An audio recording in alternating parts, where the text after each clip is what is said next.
So thank you for joining us. Welcome, everyone. So a little preview of the staff and the curatorial board co-chairs, Rebecca Mackay and Lauren Pacheco, who will be here to answer your questions. What does support at Ragdale look like? Any opportunity that you are applying for, whether it be a residency or a fellowship or a themed residency, they have some things in common and some differences, and we'll go over those a little bit later, but I wanted to share a little bit about like what does a residency at Ragdale mean and what does it not mean. So it's including a live workspace, all meals, and a private studio. Bedroom also could be your workplace if you're a writer, but you can also request separate space. There are specialized studios for visual artists, dancers, musicians, disciplinary artists, as well as physically accessible studio spaces and live workspaces.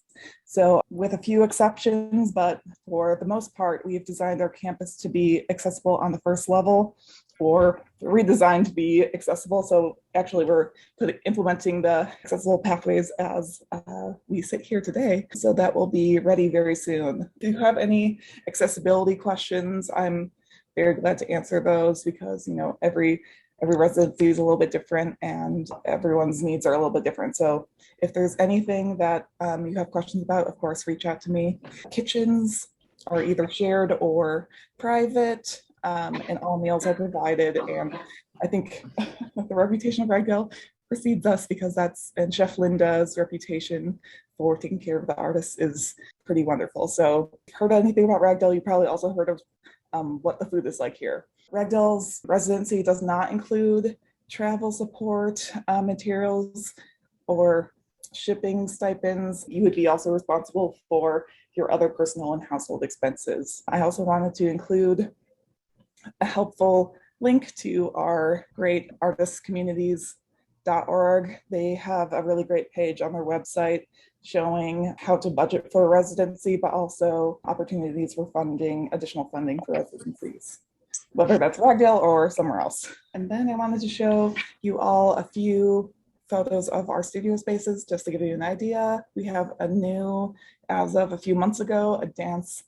and music studio. So there are two private studios in the same building, and they each have a private bathroom and a private bedroom. So they're self-contained studio live workspaces. So this is the studio house for dance and music, and this would be the dance side, and this is the music side.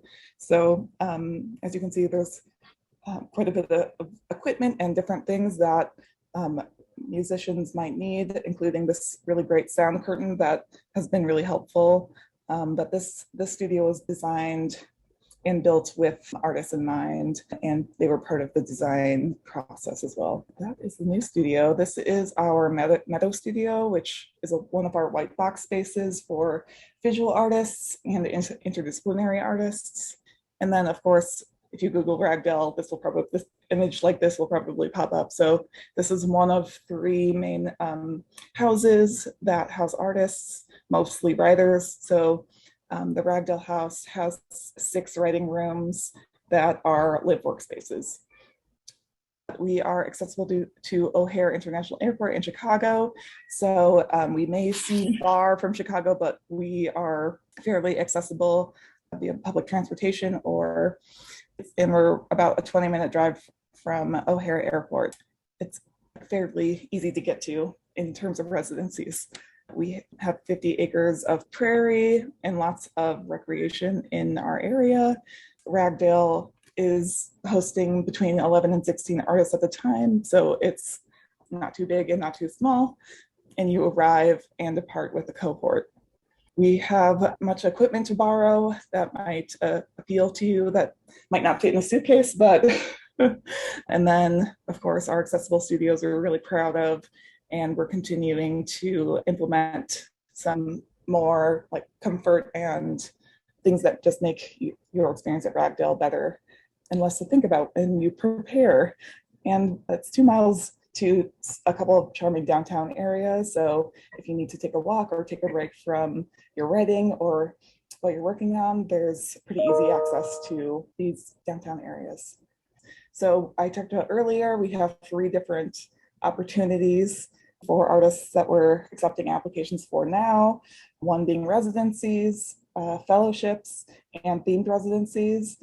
They're very similar experiences, and artists are receiving much of the same thing. It's just a matter of what you are looking for in terms of how much time you're looking to have residency for. All this information is on our website, but sometimes the visual helps. The difference between residencies and fellowships, of course, are the way that it's supported financially. Our themed residencies are pretty special. It's 6 days. It's for people who want to bring a specific group of artists together. So it could be a dance collective, or it could be something where one artist has there's an intention to bring together a group of people because of a theme that you share or the way that you are approaching a subject or something like that. So those have been really creative and fruitful, and that group takes over the entire campus. So you can use the studios to the fullest. It's almost like you get to design the experience. So of course we have the support for artists, but if there's something that you want to do a little bit differently, that's a really great way to go. Each application is reviewed by peers in your discipline, and each application is reviewed by at least 2 people. And the score of those 2 jurors is your final score that is taken into the next round, which jurors from the first round don't review in the second round. And those are the folks who make the final decisions about fellowships and placement on the calendar and makeup of each residency cohort. The deadline is May 15, and all of this will be announced September, but we have one special deadline after May 15, which is July 15. We have new Poetry Foundation fellowships. So we are going to be offering 4 fellowships. So we want to give folks a little bit more time in that poetry category to apply. Reach out to me with more questions. I should mention Sam and I are both staff at Ragdale. Sam's first introduction to Ragdale was through a residency, and mine was through an internship like 9 years ago. So we both have a good history with Ragdale as well. So we're happy to answer your questions too. But I was going to introduce Rebecca, and then we can go into questions. Rebecca Mackay's latest novel, The Great Believers, was a finalist for both the Pulitzer Prize and National Book Award. It was the winner of the ALA Carnegie Medal, the Stonewall Book Award, and the LA Times Book Prize. And it was one of the New York Times 10 best books of 2018. Her other books are novels, The Borrower, The 100-Year House, and the collection Music for Wartime. 4 stories from which appeared in the Best American Short Stories. Rebecca is on the MFA faculties of Sierra Nevada College and Northwestern University. She is artistic director of Story Studio Chicago and a curatorial board chair and board member of Ragdale. So we hope that Lauren Pacheco is going to be able to join us. But the wind in Chicago is knocking out everyone's electricity tonight. Everything's a little wonky. We're all being blown away like Dorothy Gale. So we'll see if she's able to join us. We already have some amazing questions coming in. Before Amy and Sam and I, because we'll all hop on these before we start to answer them. I will just put in from an artist's perspective. I've been to a lot of residencies, and you're welcome to ask questions about the residency experience in general, best practices for applying in general, because that's we're all working, hopefully all working together. I've been to a lot of other residencies. I've been to Yaddo, I've been to UCross, I've been to Atlantic Center for the Arts. I've done a lot of other ones. Ragdale for me, not only is it very close to home because I'm here in Chicago, but there are other factors that make it my favorite one. One of them that Amy touched on is it is simultaneously really accessible to the city, where you, even without a car, you can hop on the Metra and be downtown to go to the Art Institute or to check out the Newberry Library for research or whatever you need. But also we've got miles of walking trails in this incredible tall grass prairie. And then also you can like walk to town and get a coffee. And that's unique, I think, among residencies. A lot of them, you are out in the middle of absolutely nowhere. Or I know for some of the visual arts ones, you're in a city, but it's a really unique situation. Lots of other things that make it my favorite too. So maybe we should just try to go through these questions somewhat in order. Does that sound good to you guys? Cool. So I have a question about the referral process, and I'm assuming this means letters of recommendation. How will referrers submit their letters and surveys? And one thing that I think is really exciting this year is that we made those letters of reference optional, which really takes down a barrier to entry for some people who maybe have been out of academia for a while, don't have that person to call on. It's really, I've been a recommender for a lot of people at Ragdale. It's really simple. They can either sometimes someone has a letter on file for you and they can just upload it. They get a link when you apply. When you put in their email address as a recommender, presumably you've asked them already, you put in their email address and they get a link where they can either upload a letter or they can fill out a brief survey, which makes it a lot easier for them. Or you can skip that step, which is really nice. McDowell just did away with its recommendations too. It's kind of, it's a nice move. Amy, was there anything you want to add on that? I think you said it perfectly, Rebecca. I think it was really great to be able to make that decision. And I think in the last couple of years, we've had time to think about all these things and try to make that application process as streamlined as possible for artists. Mm-hmm. I'm going to skip down one because it's a really easy one to answer. Carla is asking if we provide printers for writers. Yep. And paper and ink and everything. And the really cool thing is, okay, there are two closets that kind of used to be phone booths that are where the printers are, one in each of two houses. But the one in the barn house was, if any of you are Linda Berry fans, the cartoonist, she totally just decorated the inside of this printing closet with stars and writing and whatever. So you go in there to print your work and you're like in a Linda Berry work and it's the most amazing thing ever. Okay, so Joy, who's a really talented writer, by the way, is asking about specific criteria that we look for in fellowship applications. To kill two birds with one stone, because there's a question below about whether you can apply for fellowship and if you don't get it, still be considered for residency. Absolutely. So what you're going to do when you apply, there will be boxes you can check for whether you want to be considered for a fellowship.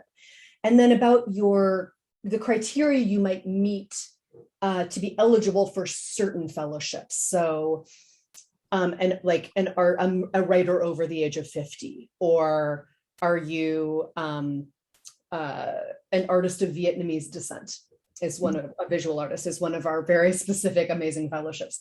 We do have 3 different applications to choose from, either themed residency, which are the 6-day residencies, but there's 2 applications for residencies and fellowships. You can apply for fellowships only, or you can apply for residencies and fellowships. So that's a pretty, it's an important distinction, because if you're applying for fellowships only, you cannot be considered for also residencies if you don't get the fellowship.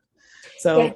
Yeah. But all the things you said is true, Rebecca. So when you apply to either category, you are doing, there's like a checkbox of all the fellowships you'd like to be considered for. But we'll consider you for all fellowships you're available. But if you wanted to add something for a specific fellowship, you can.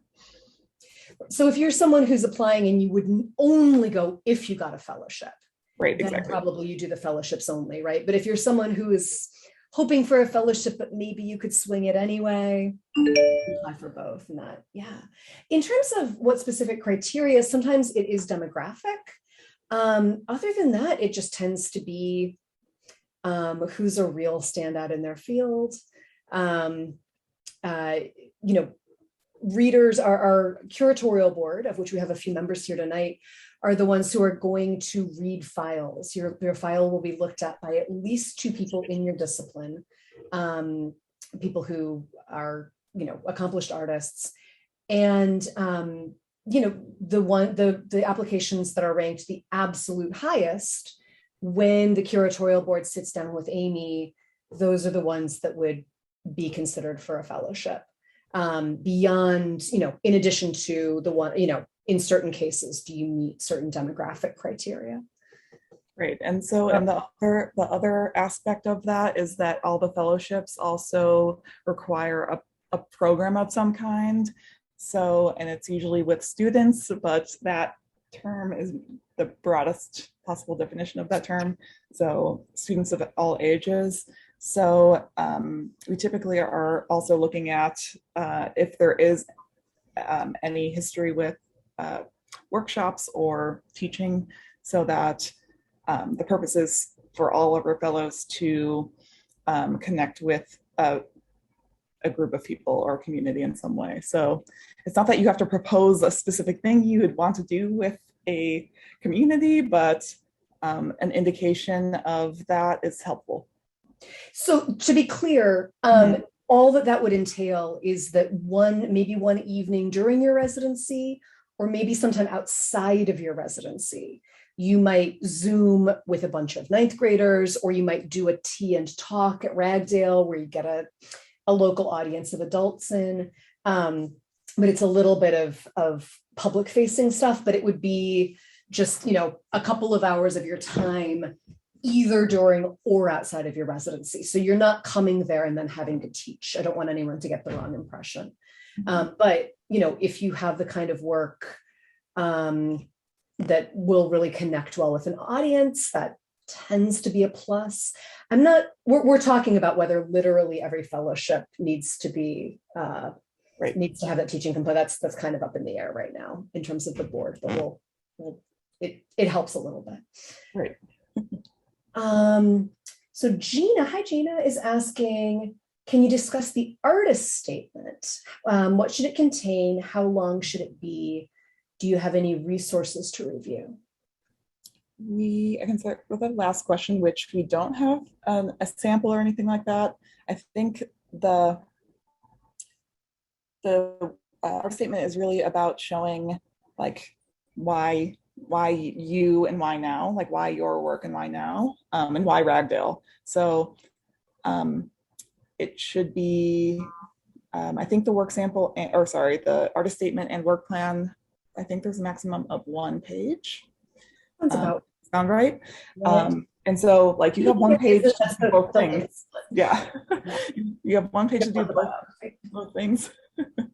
And we like to see like where you are in your project or projects, and kind of to the best of your ability what you would do at a residency at Ragdale. You can be as specific as you want, or fairly open, but we all are artists and we all do residencies. So, and if we learned anything in the last few years, that things change, but we want you to put your best foot forward when you're putting your application together. What is something that is really compelling, that you're really excited about? It doesn't have to be, I don't know, does that sound about right? Yeah. It does. Here's what I'll say. And this is just general advice for applying to anything like this. You want to give a sense not only of who you are and what you do, but why this residency would be important right now. And it doesn't need to be a sob story. Sometimes it is, right? Like there was, Yaddo made a very specific effort, however long ago, 10 years ago, whatever, to take in visual artists whose work was destroyed in Hurricane Irene. So they had all these artists in New York where like their studios had been destroyed. And that's not something someone would know from your work sample. That's something that would come across in your artist statement. I just lost 3 years of work. I have to get working right now, right? So sometimes it is that. Very often though, it's just, I really love residencies. I get the most work done there. I have kids at home. I need 3 weeks to get started on this new novel. Or here's the project that I have in mind. And when people read your file, it's just a sense of who you are. It's a little bit more than just looking at the work in a vacuum, an idea of how you'd make use of the time. You can definitely find samples online. It should not be hard to find samples of artist statements because people use them to apply for fellowships. just, grants out there in the world, so that you should be able to find a lot of them. So this one, Amy, this is definitely for you. Do the themed residencies for collaborative groups and collectives also operate on a sliding fee scale like the regular residencies do? Yes. And do those themed residencies qualify for any fellowships? They, very interesting question.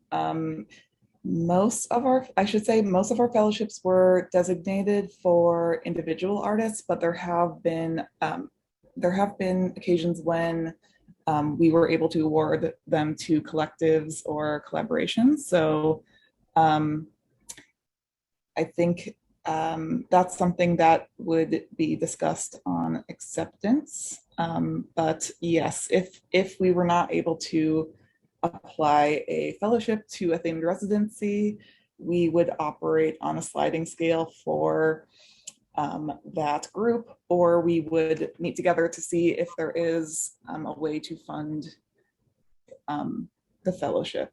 So the important thing is that we admit artists regardless of the ability to pay, and we really want to work with you to make sure that it's affordable and doable for you. So I think every yes and to all of that. Yeah. So now we have two really easy ones. We have Curtis asking, can we bring our own musical equipment? Yes. Sure. Easy yes, right? I mean, you don't want to like blast everyone else out of the residence, but it's pretty, the new space is pretty soundproofed, right? It's pretty. Yes. So the sound curtain really helps a lot. I think, especially for visual artists, we do expect visual artists to bring their own equipment. We refer to our visual art spaces as white box studios. And any equipment that you might need, you would probably need to bring. We provide the essentials: natural light, white walls, running water, but you would need to bring the rest. And then another easy one, Mari is asking, what are the start dates for 2023 for these deadlines? I think January, right? Right, exactly. January. Yeah, so these deadlines, the May deadlines, are for all of 2023. The reason we do it that far in advance is we have other artists reviewing files over the summer. So they need time to do it. The acceptances go out in September, and then we're planning for all of the next year. But if you get admitted for, we don't want people to do this constantly, but if you get admitted, and we know it's very far out for some people, if people get admitted and their schedule changes, Amy, there's a way to kind of write in and maybe work with that, right? Yes, I do my best. If you have a room, we'll definitely use it. Yeah, exactly.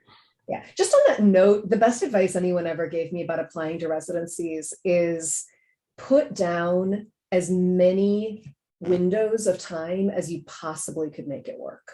You don't want to put down just the ideal time, because what happens when you, total tangent, but what happens when you get reviewed, you get your score, right? And then you're going up against other people who put those same time slots for your score. And there are going to be certain time slots, summer notably, when a lot more people apply and the competition is a lot stiffer with summer, just because of the academic schedule. So if you maybe summer would be easiest, but you could do February, put down February. Right. Put down any month for which you could really, don't lie, but put down any month for which you're like, yeah, I guess I could put my dog in the kennel and take a break. Put those down. You have a much better chance anywhere you apply. If you have a broad range. Yeah, what? I'm on the spot and tell everyone why winter residency is a good time to come to Ragdale. Yes. Hello, everyone. Good evening. Yeah, I had a residency in February, and it was a particularly cold and snowy February, but I found that to be really relaxing and would allow me to focus a lot. I was in the Meadow studio, so I would kind of have to hike out sometimes through like a foot of snow to the studio, and I'd be out there, and it seemed like I was like a million miles away from everything, and it really was peaceful and quiet and allowed me to focus on my work. And then I'd hike back in to where people were and have dinner, and it was a great experience for me. I think there's a lot more distractions from the nice landscape in the summer, especially. But I'm not a fan of mosquitoes, so the winter was great for me. But I did want to mention one thing is that yes, to the earlier question of you can of course bring your own equipment, but there is a baby grand piano and a keyboard in the composer's studio, which you can make use of. But you may want to bring your own equipment on top of that. But we do have a little bit of facility there for you. So Christina, I think we've answered part of this, wondering about fellowships. Could you talk about what it means for a fellow to participate in the program? And I think we answered that the fellows are going to have the exact same experience as anyone else, with maybe inside or outside of the residency, a couple of hours of doing something public. And then Christina is asking, additionally, is expansion of the fellowship program something you're interested in? If so, can you talk about how that might look? I would love to talk about that. I don't want to speak out of turn, but I think the idea is that Ragdale would love to be able to offer all residencies at no cost to artists. We are in the process of building our endowment so that we would be able to do that. And we're in this awkward phase of being in between where we are and where we'd like to go. But yes, definitely would love to. We're in the process of defining like how long that might take, and it's not a matter of if, it's a matter of how and when. So yes, absolutely. Hey, speaking of that, if you want to support Ragdale, you can do that in general, but also you could do it by coming to our Novel Affair event if you're local, which is April 30th. And it's a bunch of amazing authors, and you buy a ticket and you get to hear them all. I'll be there kind of introducing them, and then it's like an open bar and great food, and maybe Sam could drop the link in the chat. That'd be really cool, because that's how we support all of this. It'd be great to see you guys there if you're local. So Lexi, hey Lexi, is asking to know more about the work sample. How long should it be? And Lexi writes fiction, so I know that's the question here. What kind of work should we submit? And that's going to be different by discipline, definitely, because I know we have all different kinds of people here. I'll start by saying it should be your best work. It does not need to be the thing you're going to work on. It does not need to be the new thing. It does not need to be the kind of raw thing that you're still experimenting with. It should really be the best thing that you've done within the recent past. And then do you guys want to add to that from different disciplines? I sure would. So there's pretty clear guidelines about how much work samples for each category discipline. But it's really about, I think, making an impact at the beginning is really important, but of course they're going to spend a good amount of time with each application. But I think, and when we say put your best foot forward, it's really about like making an impact as soon as you can. So I would put those really strong images or work samples at the front. Maybe the slower build stuff maybe later on in the application, which. Yeah, that's a good, I think for writing too, the thing that like starts slow might not be your best choice here. Yeah. Just because, we can't help it. We're all human. Yeah. And there are a lot of, curatorial board members in the grand scheme of things, they're reviewing probably around 20 applications, which is not like an extraordinary amount, but you want yours to stand out. So yeah. Totally. So this is maybe another quick one. Curtis is asking, if bringing 2 or 3 collaborators, is everyone housed in the same general space? So I think meaning, I don't know if this means if it's a themed residency or if people apply as a collaboration. It's a really small campus, so literally everyone is housed in the same general space. It's like compact, but. Right, you can, I think we have, like I said, we have 3 main houses, and then a couple of studio spaces where like live work studio spaces where those things are combined. But I think there's flexibility, and when we admit artists, we ask them for lots of questions, but one of them is about your studio preferences and things, and we do our best to accommodate all those preferences. Yeah, when we admit individual artists, we're also admitting you based on our capacity. So we would be, capacity wise, it'd be one person per studio. But we only have, it's like if you're collaborating, we only have one dance studio, we only have one music studio.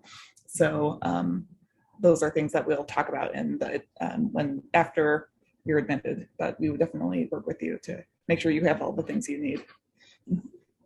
So this is a question I hear a lot. So Julene is asking if an applicant is a poet, let's substitute in anything there, but changing to writing another form, can they apply in the new form, or is it better to apply in the form where they have been the most published? Start by saying, no one's going to check in on your work. You can work on whatever you want once you're there.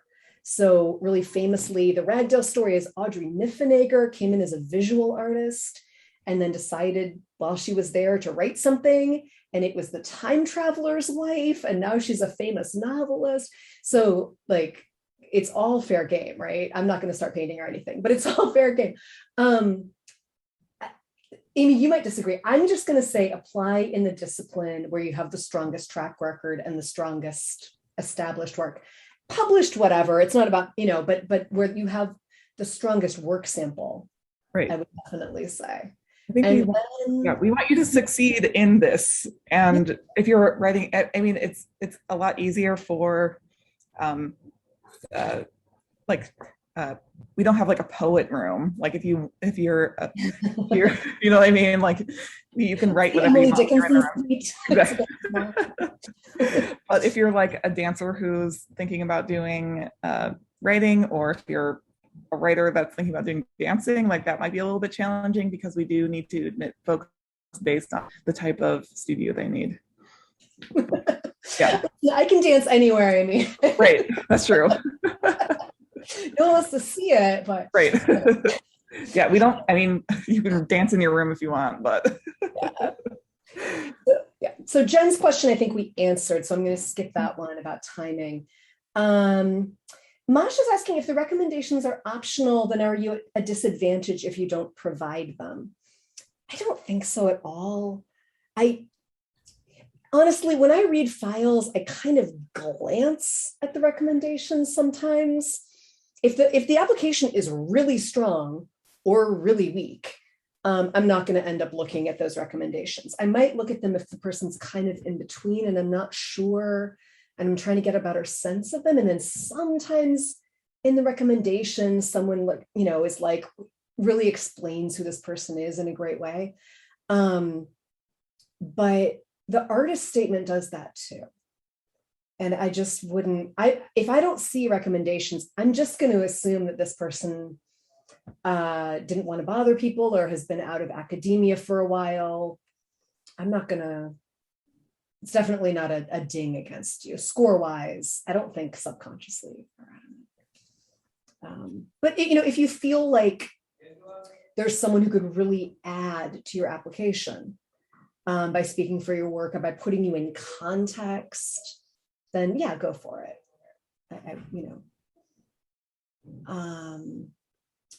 Okay. We talked about the summer. Wait, yeah, I'm done on Catherine's. Yeah. Oh, Catherine. Okay, here we go. If applying with a collaborator, should we answer application questions together or should we answer them as individuals? That's a great question.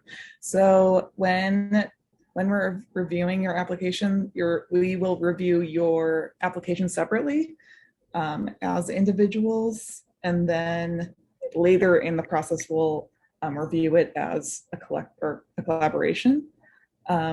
So I think from the perspective of the jury, you want it to make sense separately, but I could imagine that much of the information would be the same on both applications. Let's put down one related to that. Masha's asking if you're part of an artist duo, can you apply in the regular session? That's how you probably would. The themed residencies are really for a group that would take over the campus. So it might be a dance company, it might be someone putting something together, like, let's do this with everyone producing, radio stuff, and we'll get a bunch of people. But you should apply in the regular group for that, right? Right, exactly. Okay. So unless, exactly. Okay, so Brenda has a great question about is the process different if you've been nominated as a distinguished applicant by a curatorial board member? And it is. What this means is we have this curatorial board of artists, people who read the files. One privilege of being one of those artists who reads the files is that we are able to nominate a couple of people each year in our field who come in as distinguished applicants. It just means that their application kind of, if I nominate someone, the application will come in saying, Rebecca recommended this person. It's not a guarantee that that person will be admitted, but it means that a curatorial board member is really vouching for that person. So it's like a little bit of a booster, but it's no guarantee, and most of our applicants are going to come in without that. And most of the people who are admitted don't have that, so it's not. It's the same process as everyone else, and they're reviewed on the same scale, and they would be reviewed as just like any other applicant would. Yeah, exactly. Okay, so we have a COVID question, inevitably. If we were accepted in 2020, but unable to make it due to COVID for the last 2 summers. This is someone who got in 2 years ago. What happened? If you were accepted in 2020, Jessica, let's talk. I probably reached out to you, or we missed communication, but people who were admitted in 2020 are being admitted for this year and next. So let's make sure we get you on the calendar. And then we have another easy, sorry, were you still Go ahead. Yeah. I think we have another easy one from Jessica about how is the work shared among artists? Is there a sharing night? Totally up to the group.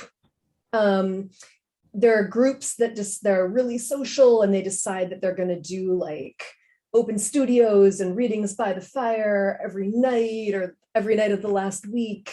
And there are groups that don't at all, and there are groups that do it once, but there's nothing like Ragdale is not stepping in and making that happen. That's each individual group of 13 artists deciding, like, I'll make martinis and everyone come and hang out by the fire and we'll read stuff.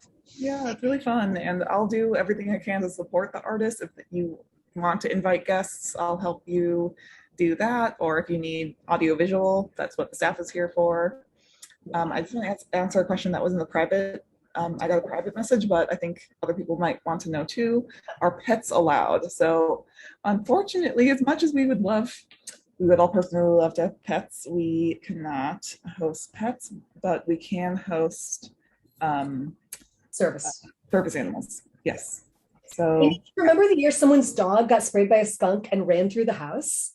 Oh my gosh, was I there? What? Yeah. Someone's partner like brought their dog on a visit, and the dog got sprayed by a skunk and then went through the house. And it's fun. One of the many reasons. Probably not a good idea. Right. I'm sure everyone thought that was cute, but they were holding their nose. Right. Okay. Are applicants evaluated on application materials alone, or do you consider additional things you might encounter on the artist's website? Yes, that's a great question. So we don't, this is not PC, and we don't refer to our applications as blind. We refer to them as, the internet is a resource, and we definitely will look at websites if you provide them. And are applications viewed on application materials alone? No. So there is a pretty direct there's on our website we have a 20-point scale, and it divides up each evaluation to 5 points for 4 criteria. So we are definitely looking at the materials. Oh, I guess materials as in artist statement, for example. Okay, I think she's asking, yeah, okay. Like, yeah. It's so right. It's really your application, but of course, an individual reader, maybe they've heard of you and they really admire your work, and that's something. Or they might Google you, who knows? You know, but it really is the application you send in, I would say, right. And the different parts of that application. Right. Someone who's not been here in 25 years, we're definitely welcome returnees. Oh yeah. Hell yeah, I would be so sad if they didn't. Oh, right. You have to tell us all the ways it's changed and all the ways it's stayed the same. Yeah. And if someone's aiming for the poetry fellowship, but they want to be considered for the other fellowships and residencies, will the deadline still be May 15th? So basically, if you're a poet, should you apply May 15th regardless? That would be the best case. So yes, I would say, like, if you apply by May 15, you're going to be considered for everything and the Poetry Foundation Fellowship. But we wanted to give a little time extra for Poetry Foundation Fellowship. So yeah. I think the next question is basically asking the same thing. I mean, apply now, why not, right? But it's not like you have to wait until midnight on May 14th and then apply. So apply whenever, but I think everyone's kind of in the same, basically, we're going to have our poetry curatorial board members look at all the poetry applications together, correct? Like at once. Yeah, exactly. All the poets should do it now. Why not? But by May, yeah. 100-Year House goes to Ragdale. I'm skipping that one. That was the other poetry one. Oh, poetry, yeah. Should the resume focus on most current? With a 40-year career, it's hard to decide what to emphasize. Yeah, I would do like greatest hits and most current, right? If you won the Pulitzer Prize 40 years ago, mention that, right? I'm sure you did, Mary. And then, but then also, yeah, like what are your last? You also don't want to only have that, and it looks like you haven't. You know, there are people who come back after not having worked for a while, but if that's not the case, you want to show what you've done recently. Yeah. Biggest things / most recent things. I think we already answered Gail's question. I would do your best work, and apply in the genre that you think you're strongest in, most established in, for sure. Okay, so Gina's asking a follow-up about the artist statements. Oh, yeah, a lot of the ones online are maybe for people writing, doing something full time, but not for individuals who haven't been published that much. So the artist statement, it doesn't need to be like, here's how great I am. The artist statement is, here's what I'm trying to do. Here's what I'm obsessed with. Here's why I make art. Here's why I make the kinds of art that I make. Here are the questions that I want my art to ask. Here's how I go about that. Right. And it might, so, for a painter, it might be like, well, I started with gouache and then I decided that I didn't like it anymore. So I did this and here's why. For a writer, it could be, like I work at a nursery school during the day, and at night I write short stories, and here's how those feed each other. And I started with this and I threw it out and I did this now. So it's your whole life can go into that artist statement. It can be, if you want it to be a story of your career. I took 10 years off and here's why, and now I'm back. Right. Like that's your chance to be human and say, like when Eugenia says, who aren't full-time artists or unpublished, there are plenty of artists that come to Ragdale who are not full-time artists or who are unpublished. I think most artists are not doing that full-time. Yeah. So Related, Allison is asking, does Ragdale consider fellows and residents who do not have a significant track record of publication or exhibition? Absolutely.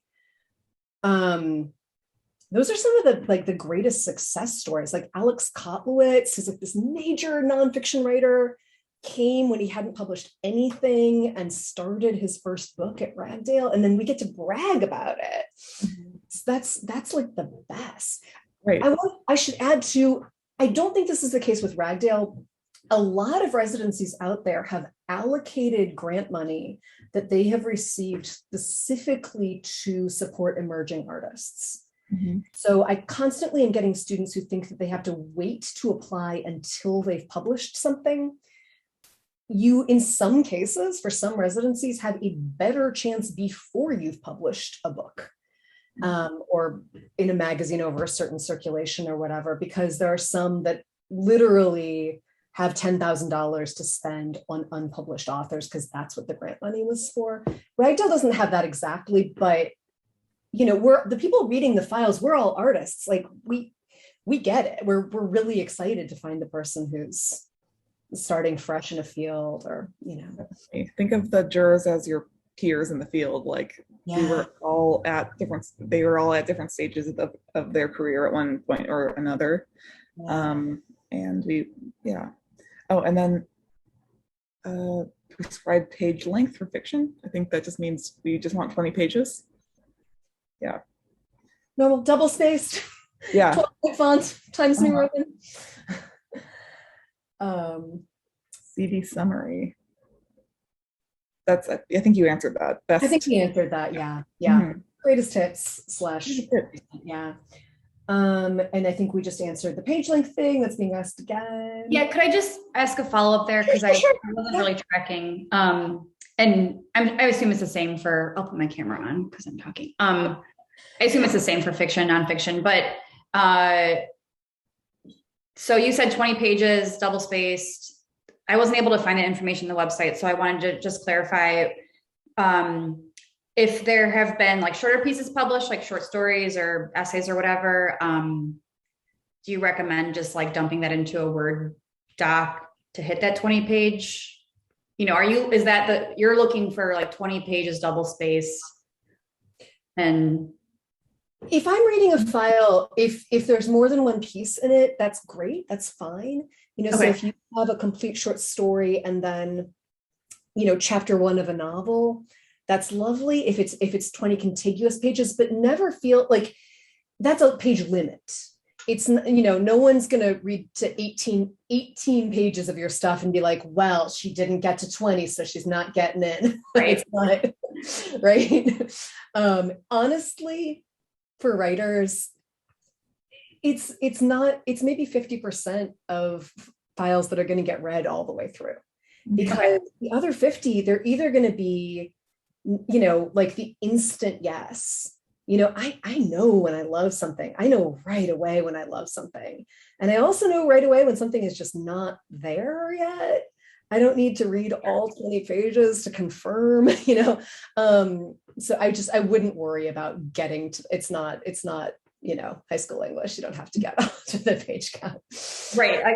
That helps. Okay. Thank you. Sure. So artists working in clay and ceramics. I think we're doing a speed round because we have 2 minutes left. Yes. But yes, definitely open to artists working in clay and ceramics. We do not have a kiln or anything like that, so you would have to bring any and all equipment that you would need to use, but we definitely are open to that. I cannot do the stairs. We have you covered. Yay. Yes, we many bedrooms are on the second floor, but we have at least 6, maybe more on the first floor. So we definitely have options. And we have one studio that is specifically wheelchair accessible, and we have fellowships for artists with spinal cord injuries. We have all kinds of very specific things in that area, if that applies to you or someone you know. And I would say that also the dance studio and the music studio are both designed with accessibility. So those are also accessible. I mean, the first floor is generally accessible, but those 3 spaces are designed for live workspaces for accessibility. Yeah. I have one really quickly that came to me directly, which is about, what if one big reason for applying is that you haven't been working recently? I just, I think that's fine. It's great. The thing that you send us, we're not going to know how recent it is, probably.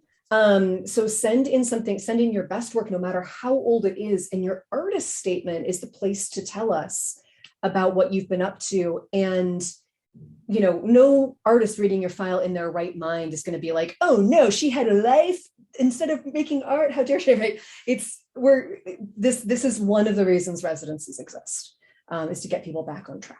Definitely. So I've written many letters of recommendation for artist visas, so that is no problem at all. Doesn't work. Being an alum work against you? Not at all. If you come I think at this point we're saying that we can only take people every other year. We can't have people back-to-back years, just to be fair. And in 20 years ago, that used to be different. So don't get your feelings hurt. Trying to give more folks the option. If you do recommendations, must they be academic references? No. Basically, we want to know more about who you are as an artist, and we want to know that you're easy to live with. Those are the main things. And if that's, it could be like your former roommate, that would be fine. It'd be a little unusual, but someone you've worked with, someone in your field, those are all fair game. Collaborative. I think we answered the works. Yeah. It could be either, right? Right. Like you could have totally two different applications or share amongst, but know that jurors are reading those separately and then together. So they have to each make sense. Yeah. This is an important one. Judith is asking if the fees are still accurate. We have the fee. They aren't. We have the current fees posted on the website, but what is new this year that's really exciting is the sliding scale. So we tell you how much a residency costs, you pay what you can afford. And we hope that once in a while there will be a resident who pays above and beyond. We hope people will come to Novel Affair and won't pay for things. But check out the new information. Look at the website right now. We're really happy about the sliding scale. Oh, and then she's correcting herself down here.